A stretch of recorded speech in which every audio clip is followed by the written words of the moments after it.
Hello সবাইকে। আজ আপনাদের সাথে শেয়ার করব আমার মায়ের সিগনেচার রেসিপি। যদিও মায়ের হাতের সব রান্নাই সুন্দর হয়, কিন্তু এই রান্নাটা একটু বেশি স্পেশাল। তাহলে চলুন শুরু করা যাক। প্রথমে পটল আর আলুগুলা ভালোভাবে কেটে ধুয়ে নিতে হবে।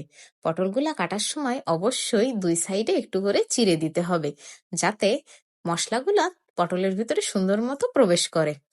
তারপর পটলগুলা তেলে ভালোভাবে ভেজে নিতে হবে, মিডিয়াম আছে সুন্দর করে ভেজে নিতে হবে, যাতে পটলগুলা নরম হয়ে যায়। পটলগুলা ভাজি হয়ে গেলে সেগুলো উঠিয়ে রাখতে হবে।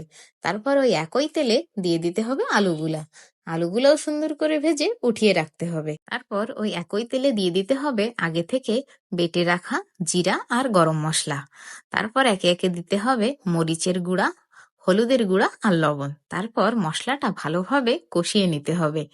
মশলাটা ভালোভাবে কষানো হয়ে গেলে সামান্য পরিমাণ জল দিয়ে দিতে হবে। জলটা ভালোভাবে ফুটে উঠলে তার ভিতরে দিয়ে দিতে হবে আগে থেকে ভেজে রাখা পটল আর আলুগুলা। তারপর পটল আর আলুটা সেদ্ধ হয়ে গেলে তার ভিতরে দিয়ে দিতে হবে আগে থেকে বেটে রাখা পোস্তগুলো।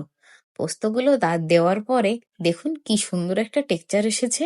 তারপর স্বাদের জন্য দিয়ে দিতে হবে সামান্য একটু চিনি। আপনারা চাইলে নাও দিতে পারেন, তবে চিনিটা অ্যাড করলে স্বাদটা একটু বেশি সুন্দর হয়। তারপর নামিয়ে নিতে হবে। এই যে দেখুন কত সুন্দরভাবে তৈরি হয়ে গেল পটল পোস্ত। যদিও মায়ের হাতের স্বাদের মতো হয়নি, তবু চেষ্টা করেছি মাত্র।